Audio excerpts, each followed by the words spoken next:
Imaginez, vous êtes confortablement installé chez vous, peut-être en train de savourer un petit quelque chose et vous vous sentez parfaitement bien. Que diriez-vous si j'affirmais qu'un geste anodin, une habitude que beaucoup d'entre nous considèrent comme inoffensive, pourrait en réalité augmenter insidieusement votre risque d'accident vasculaire cérébral ou AVC? Et ce, non pas sur des années, mais potentiellement du jour au lendemain? C'est une réalité assez troublante, une vérité que, en tant que médecin spécialisé dans la santé cérébrale, je ressens le devoir de partager avec vous aujourd'hui.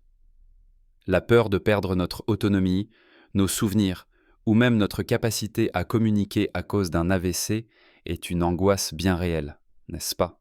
Nous nous efforçons de rester en forme, de profiter pleinement de nos années d'or, mais parfois, des menaces silencieuses se cachent dans notre quotidien, sapant nos efforts. Souvent, nous nous concentrons sur de grands changements, alors que ce sont les petites décisions de tous les jours qui exercent un pouvoir étonnant sur notre santé, en particulier sur la vulnérabilité de notre cerveau face à des événements aussi graves qu'un AVC. Dans cette vidéo, nous allons non seulement lever le voile sur cet aliment particulier, qui m'a sincèrement surpris par son impact potentiel sur le risque d'AVC, mais aussi explorer plusieurs autres clés alimentaires fondamentales. Nous découvrirons ensemble des ajustements pratiques et faciles à intégrer dans votre assiette, capables de protéger significativement votre cerveau, d'améliorer votre vitalité générale et de vous aider à vivre votre vie pleinement, sans inquiétudes inutiles. Il ne s'agit pas de procédures médicales complexes, ni de régimes restrictifs, mais de simples et puissants changements dans notre approche de l'alimentation. Je vous encourage vivement à rester avec moi jusqu'à la fin de cette vidéo, car ce que je vais vous révéler sur ce fruit à coque, en particulier, pourrait bien vous laisser sans voix et transformer pour toujours votre perception de ce que vous mettez dans votre assiette. Permettez-moi de vous emmener directement au cœur du sujet, celui qui, je l'avoue, a souvent ébranlé mes certitudes en tant que médecin et m'a poussé à approfondir mes recherches. Nous parlons souvent des bienfaits des fruits à coque, et à juste titre. Ils sont riches en bonnes graisses, en fibres, en vitamines et en minéraux essentiels. Mais il y a un piège, une ombre insidieuse qui peut transformer ce qui devrait être un allié en un adversaire silencieux, surtout lorsque nous avançons en âge. Je parle de ces fameuses noix que l'on grignote, souvent sans y penser, surtout lors de l'apéritif, et qui, loin d'être ce cadeau de la nature pure et simple, sont en réalité de petites bombes de sodium et parfois de graisses transformées. Imaginez, vous rentrez d'une longue journée, vous vous asseyez pour décompresser, et machinalement vous ouvrez ce sachet de cacahuètes salées, d'amandes grillées et salées, ou même de noix de cajou épicées que l'on trouve si facilement dans le commerce. Cela semble anodin, n'est-ce pas? Un petit plaisir qui détend.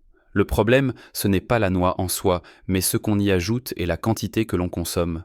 Le sel, mes chers amis, est le véritable coupable ici. Une poignée de ces apéritifs secs peut contenir une quantité de sodium astronomique, bien au-delà de ce que votre corps, et surtout vos artères, peuvent gérer confortablement en une seule fois. Ce sel excessif provoque une rétention d'eau, augmente le volume sanguin et, par conséquent, fait grimper votre tension artérielle. Et c'est là que le risque d'accident vasculaire cérébral ou AVC entre en jeu. Une tension artérielle élevée est le facteur de risque numéro 1 pour les AVC. Et une augmentation soudaine due à un apport massif de sodium peut être particulièrement dangereuse pour des vaisseaux sanguins déjà fragilisés avec l'âge. Ce n'est pas un mythe ni une exagération. C'est une réalité physiologique. Une seule soirée à grignoter ces noix ultra salées peut faire fluctuer votre tension artérielle de manière significative.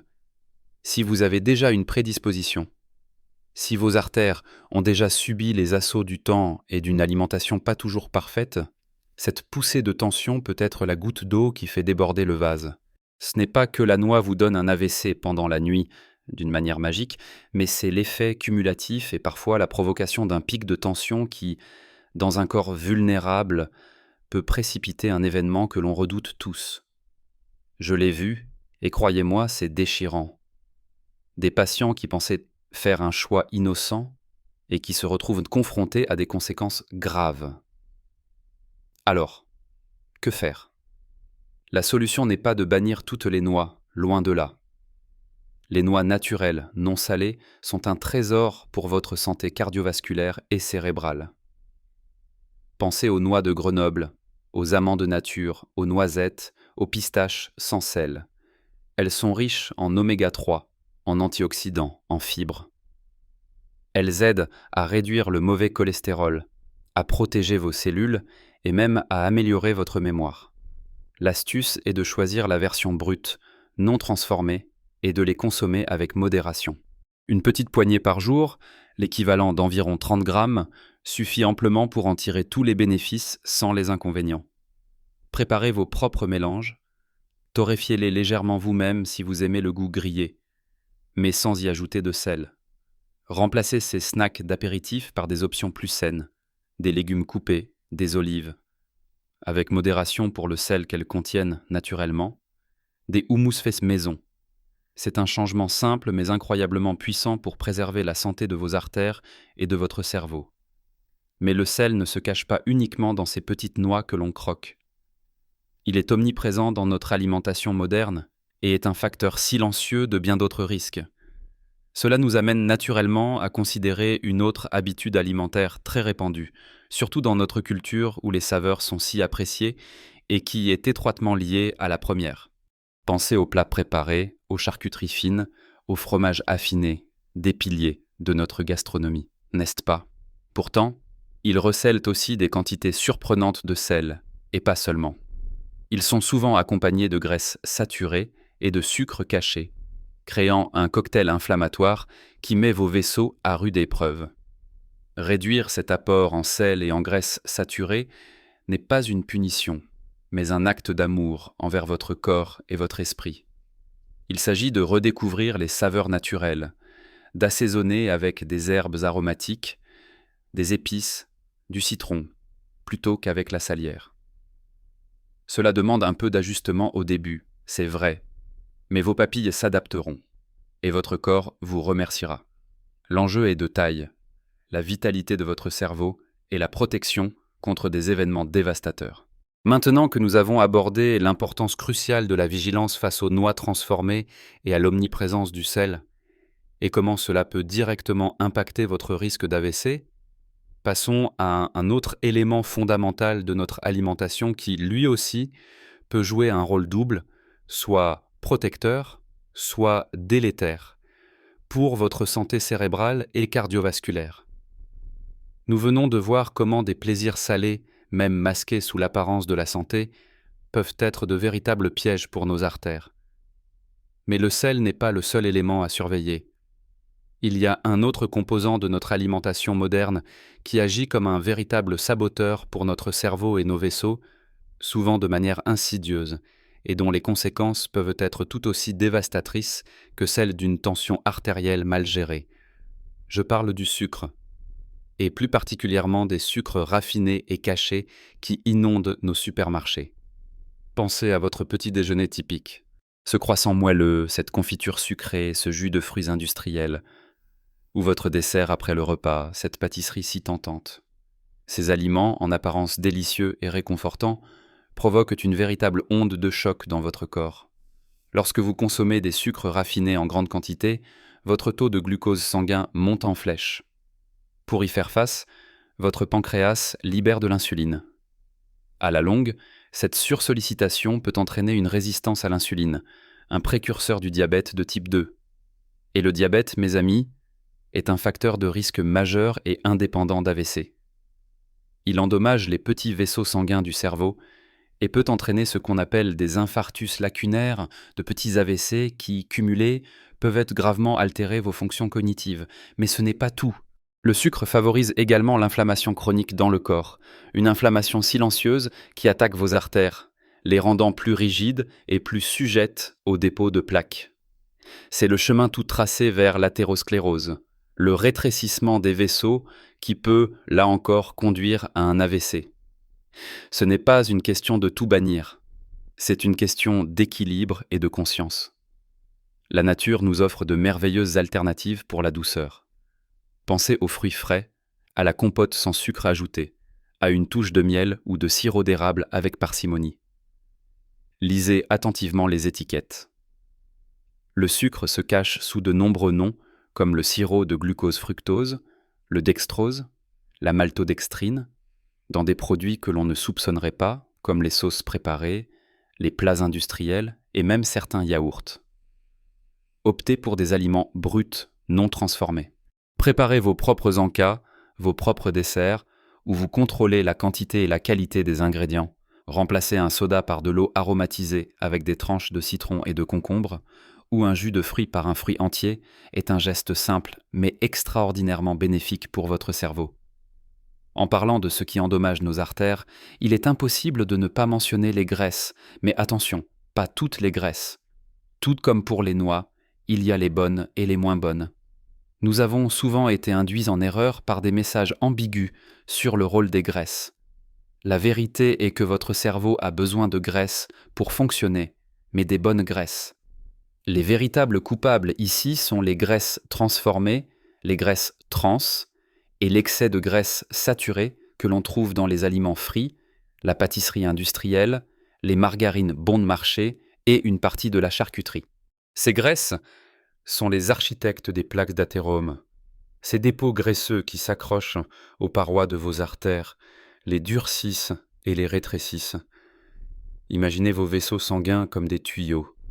Ces graisses y déposent une sorte de calcaire qui, avec le temps, obstrue le passage et peut provoquer la rupture d'une artère ou la formation d'un caillot qui ira bloquer la circulation, causant un AVC.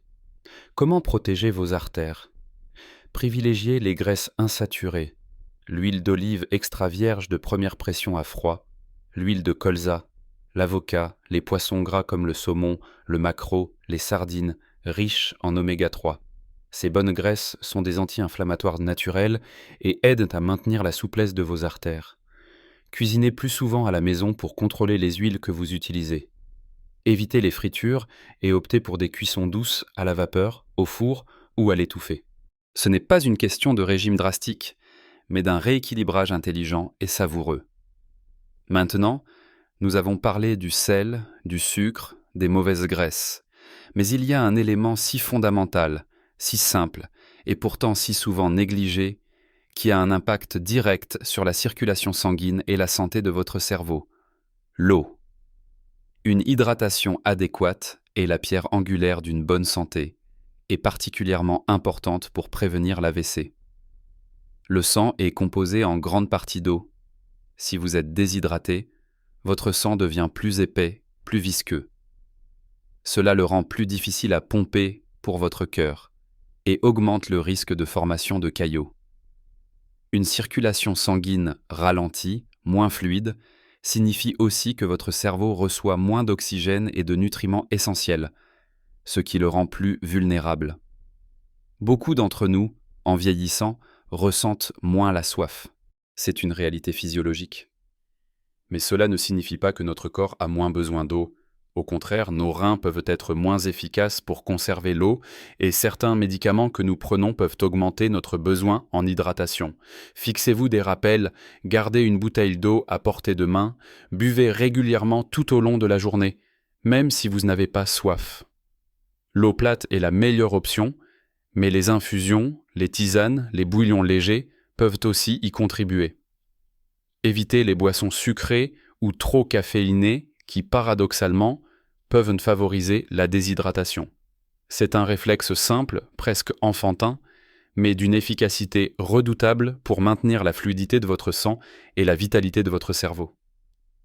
Enfin, pour boucler la boucle de ces habitudes alimentaires essentielles, parlons de l'abondance de la nature, de la richesse des couleurs dans votre assiette. Je parle bien sûr des fruits et légumes frais. Ils sont vos meilleurs alliés. Riches en antioxydants, ils combattent l'inflammation et protègent vos cellules cérébrales. Le potassium qu'ils contiennent aide à équilibrer le sodium dans votre corps, contribuant ainsi à maintenir une tension artérielle saine. Leurs fibres favorisent une bonne digestion et aident à réguler le taux de sucre dans le sang.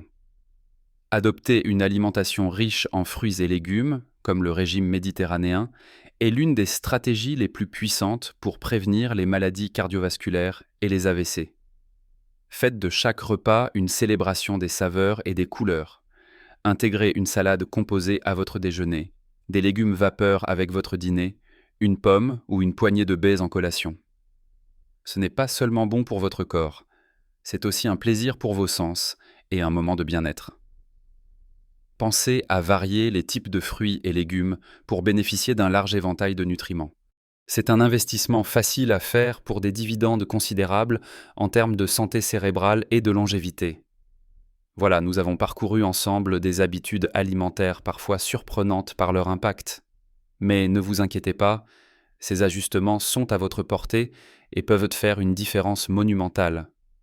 Nous avons découvert ensemble des vérités essentielles, parfois étonnantes, sur l'impact de notre alimentation sur la santé de notre cerveau et notre risque d'AVC. Des noix transformées et leur charge insidieuse de sel, au sucre raffiné qui mine nos artères, en passant par les mauvaises graisses qui encrassent nos vaisseaux et l'oubli de l'eau, source de vie, sans oublier le pouvoir protecteur des fruits et légumes frais. Chaque point abordé n'est pas là pour vous effrayer, mais pour vous éclairer et vous donner les clés de votre propre bien-être. Il ne s'agit pas de changer radicalement toute votre vie du jour au lendemain. La clé, c'est la conscience et la persévérance. Commencez par de petits pas. Peut-être qu'aujourd'hui, vous déciderez de remplacer vos cacahuètes salées de l'apéritif par une poignée d'amandes nature, ou que vous choisirez un fruit plutôt qu'une pâtisserie pour votre collation. Chaque choix compte, chaque petite victoire est un pas de plus vers une meilleure santé cérébrale et une vie plus sereine. Votre corps est une machine merveilleuse, capable de se réparer et de s'adapter, surtout si vous lui donnez les bons outils. Souvenez-vous que ces ajustements ne sont pas des privations, mais des opportunités de redécouvrir le vrai goût des aliments, de savourer des repas plus sains et plus nutritifs. La cuisine française, avec sa richesse en produits frais, ses herbes aromatiques, ses huiles de qualité, est une alliée précieuse dans cette quête de bien-être. Explorez de nouvelles recettes, réapprenez à cuisiner des plats simples et équilibrés. Partagez ces moments avec vos proches. La nourriture est aussi un lien social, une source de joie et de convivialité. Je sais qu'en vieillissant, on peut parfois se sentir plus vulnérable, plus préoccupé par l'avenir de notre santé. C'est pourquoi je suis là, pour partager ces informations avec vous, pour vous rassurer et vous donner les moyens d'agir. Ne sous-estimez jamais le pouvoir de vos choix quotidiens. Vous avez le contrôle, plus que vous ne l'imaginez, sur votre vitalité, votre clarté d'esprit et votre capacité à profiter pleinement de chaque instant. J'espère sincèrement que cette conversation vous a été utile et qu'elle vous a apporté des éclaircissements précieux. J'aimerais beaucoup connaître vos pensées et vos propres expériences. Avez-vous déjà fait des changements dans votre alimentation qui ont eu un impact positif sur votre énergie ou votre bien-être ? Y a-t-il d'autres sujets que vous aimeriez que nous abordions ensemble ? N'hésitez pas à partager vos commentaires ci-dessous. Vos histoires et vos questions sont une source d'inspiration pour toute notre communauté. Si vous avez apprécié cette vidéo et que vous pensez qu'elle pourrait aider d'autres personnes, je vous invite chaleureusement à lui laisser un j'aime et à la partager avec vos amis et votre famille. Et si ce n'est pas déjà fait, abonnez-vous à ma chaîne pour ne manquer aucune de mes futures vidéos dédiées à votre santé et à votre bien-être à chaque âge. Ensemble, nous pouvons construire une communauté forte, informée et proactive pour vivre nos années dorées avec éclat. Rappelez-vous, chaque jour est une nouvelle chance de faire un choix pour vous-même, pour votre cerveau, pour votre cœur. Le voyage vers une meilleure santé est une aventure continue, remplie de découvertes et de petites victoires. Vivez pleinement, vivez avec sagesse et surtout, vivez votre meilleure vie, quel que soit votre âge. Prenez bien soin de vous et je vous dis à très bientôt pour une prochaine vidéo.